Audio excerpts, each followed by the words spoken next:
और हम मर जाएंगे, यह जमाना अपने को साथ नहीं रहने देगा, चल कूद असं म्हणताच तिनं क्षणाचाही विलंब न करता थेट विहिरीत उडी घेतली।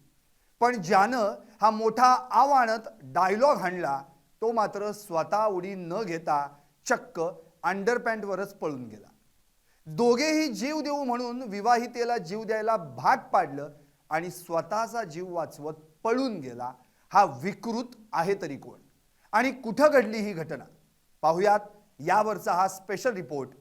तू और हम मर जाएंगे, चल कूद। तिनं घेतली उडी आणि तो गेला पळून। तू और हम मर जाएंगे, चल कूद। तिनं घेतली उडी आणि तो गेला पळून। नमस्कार, मी संदीप आणि आपण पाहताय LS मराठी। छत्रपती संभाजीनगर जिल्ह्यातील फुलंब्री तालुक्यात 15 एप्रिल रोजी घडलेली ही घटना। याबाबत मिळालेल्या अधिक माहितीनुसार समीर खान नजीर खान या 28 वर्षीय विकृत तरुणानं एका विवाहितेला आपल्या प्रेमाच्या जाळ्यात ओढलं। तिला 2 मुलं आहेत। ती तिच्या पतीसह मयूर पार्क परिसरात राहत होती। काही महिन्यांपूर्वी या विवाहितेची ओळख समीर खान नजीर खानशी झाली।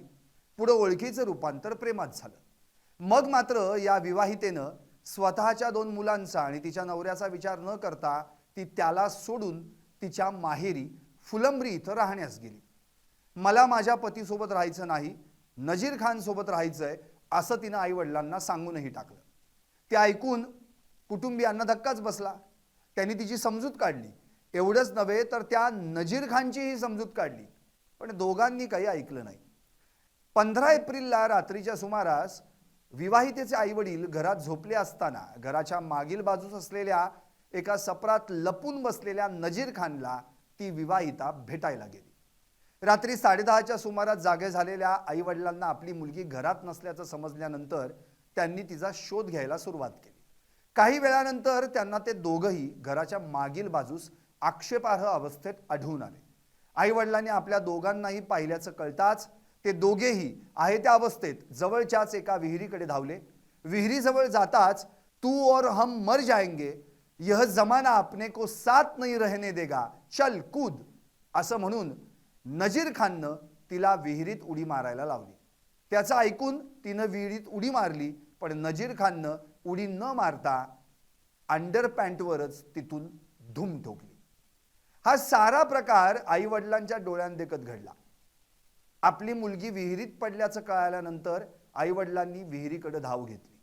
विवाहितेच्या वडिलांनी त्यांच्या मित्राला फोन करून बोलवून घेतलं। त्यांनी तिला विहिरीतून बाहेर काढण्याचे पूर्ण प्रयत्न केले, मात्र त्यात त्यांना यश आलं नाही। या घटनेची माहिती मिळताच पोलिसांनी घटनास्थळी धाव घेतली। अग्निशमन दलाला पाचारण केल्यानंतर अखेर दुसऱ्या दिवशी सकाळी संबंधित विवाहितेचा मृतदेह विहिरीतून बाहेर काढण्यात आला। फुलंब्री तालुक्यातील वडोद बाजार पोलीस ठाण्यात याविषयी आरोपी समीर खान विरोधात फिर्याद दाखल झाल्यानंतर आत्महत्येस प्रवृत्त केल्याच्या गुन्ह्यात पोलिसांनी त्याला अटक केली। समीर खान नजीर खानला 1 दिवसाची पोलीस कोठडी सुनावण्यात आली। मुलीच्या वडिलांनी मात्र आता हा लव्ह जिहादचा प्रकार असल्याचा आरोप केल्यानं छत्रपती संभाजीनगर जिल्ह्यात एकच खळबळ उडाली।